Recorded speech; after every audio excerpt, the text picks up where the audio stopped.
Hi, everyone. I'm Kristy. I'm an alcoholic, and I'm really grateful to be here. I'm grateful that I, at the last minute, was like, I'm going to go on 5D. I haven't been there in a while, and then saw Eldon's post, and I'm available. So make sure I go to the meeting. I'll agree to speak. My sobriety date is February 21st, 2000, and I'm blown away. Sometimes I feel like a little bit of an AA like sideshow freak because I got sober really young. And yet it's such an overwhelming miracle. I hear today's just like a general speaker meeting. I love to talk about sobriety, so we may need like all hands on deck to tell me to wrap it up. I solution based. I'm going through a really difficult time right now, even though I have like a smile on my face. I remember when I got sober in Boston. I was at college there. And I remember someone telling me that they said, you suffer from terminal perkiness. And it was true. It was like a mask for what was really going on inside me. And I'm 43 years old now. I got sober when I was 20. And now I've lived kind of there's this guy Gersh out in California who says, like, I've grown up in public, like an AA. I'm going through a divorce, and it's been incredibly difficult leading up to it. It's one of those divorces, I guess, where like people go like, I'm so sorry. And I'm like, no, things are good now.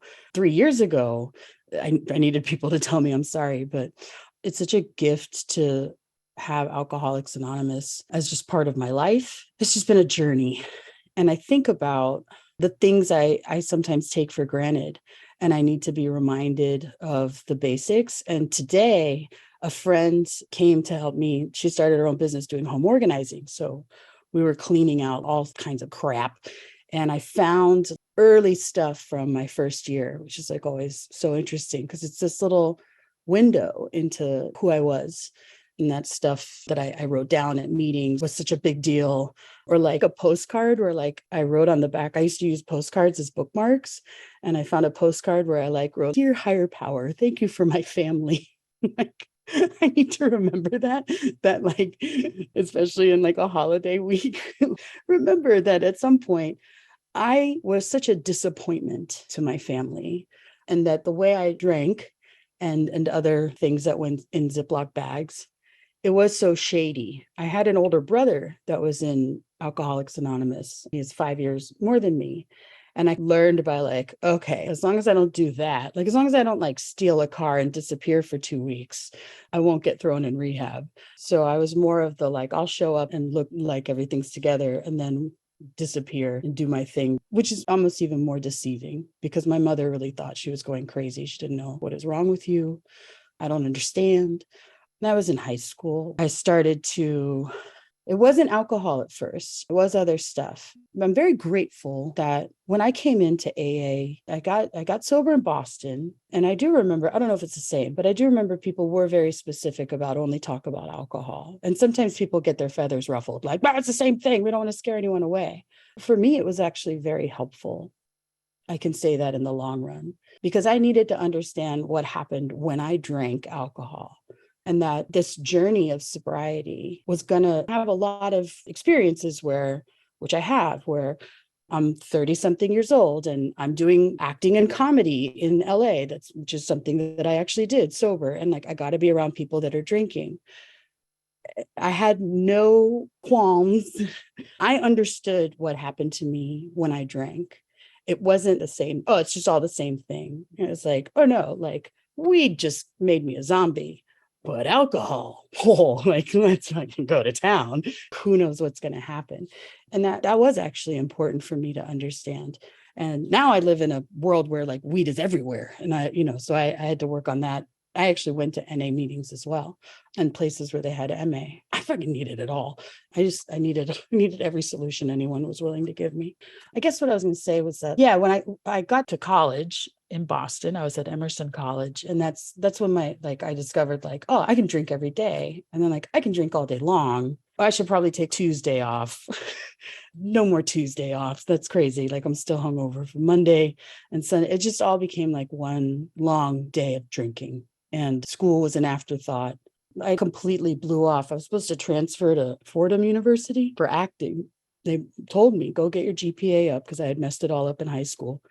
They said, get your GPA up at Emerson and then transfer here. That's what their acting program. And I literally forgot my mom was having one of those. It was Thanksgiving break. And she's like, and what about your grades for Fordham? I was like, and this is a very classic alcoholic thing.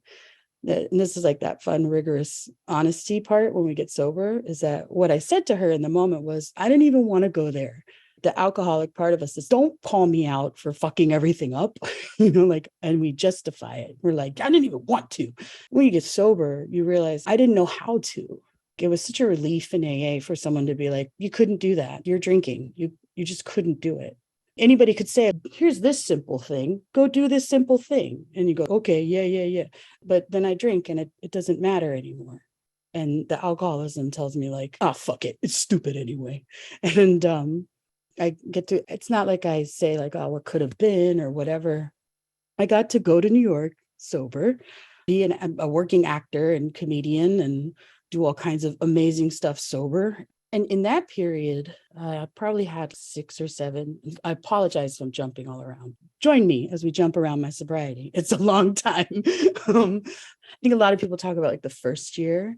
And I was just talking to somebody the other day about the first 5 years are good. It's this next 5 years. I've watched a lot of people go out between 5 and 10 years, especially people that got sober young. Recently, I've had a lot of friends that had double-digit time like I do go out. And that's been like very eye-opening. But I remember my 6th and 7th year, that was the entire steps of 6 and 7. In the big book, steps 6 and 7 are like 1 and 2 paragraphs, if you look at it. And it's because Bill and I think Hank, they only had like 5 years when they wrote the book. They had no idea like how crazy it was. 6 and 7 is when like, it's not about my drinking anymore. Like, I'm just an asshole. Sometimes I just fuck up. I'm just jealous or selfish or drunk with ambition or needy. Sometimes I just fuck up. Those are very difficult amends to make, let alone inventory to take. Because it's not, well, I was so drunk and that's me. It's more like, I really thought I was doing the right thing because I'm still a defective person. I still have some shit to work on. And I'm very grateful for those first few years when I went to a meeting every day just because I didn't know what else to do with myself, and somehow was open to hear stuff like, if you get a job, go to a meeting. If you lose a job, go to a meeting. If you get a relationship, go to a meeting. If you lose the relationship, go to a meeting. Like all that stuff. Because then cut to like 6 and 7 and like, oh, I'm too busy to go to a meeting. I've got to be at a show. That happened to me. I became a person who like, has it been 9 months since I went to a meeting? I'm okay being around people drinking. I'm okay hooking up with somebody who I have no business hooking up with at all. And just being like a 20-something girl in New York and realizing that I know I've completely forgotten that I'm a self-destructive, manipulative, lying alcoholic and drug addict. Left to my own devices, any good choice that's presented to me, I will always choose the self-destructive one without some kind of spiritual assistance. And that may come in the form of sitting and having like a great spiritual program, or it's just, I need to talk to somebody and tell somebody what's really going on. Thankfully, at that time, what actually happened was somehow, like 6 or 7 years, and a couple of people that I knew around the comedy scene got sober. They were counting days. And it was one of those things. And then also my sponsor at the time, I would call her with problems and she would be like, I don't want to hear about any of this until you sit through like an entire service meeting, YPA meetings, like that they would have. She's like, you're going to sit through that whole thing and then I'll go to the diner with you. I was like, fine. Not because I wanted to go to the stupid YPA meeting, but because I was like, when we're done with that, then I'll tell her my 3-hour saga, of something I should not have done that I did. And because whatever. And damn it, like got all involved in YPA after that. The whatever drama was going on, that fell by the wayside. I started hanging out with people in AA again and feeling connected again. I was very terrified because the responsibility of being somebody with time it was a thing where I looked around and I was, oh my God, I'm the person who has the most time in the room. We are all in trouble. I don't know what I'm doing. And even like the people that were getting sober in the comedy scene, they would ask me questions and I just I'd been dry. And their newness. They may felt like with what, 20 something days or 14 days, like what do they have to offer? They offer me a reminder of the kid that was running around Boston going to 5 meetings a day because I could not be alone with myself. Today, I am going through a divorce. I am a mom of a beautiful 4-year-old child. I am a middle school teacher who works with the rowdiest kids, my people, our people. I love being alone today. I need alone time. I crave it, quiet.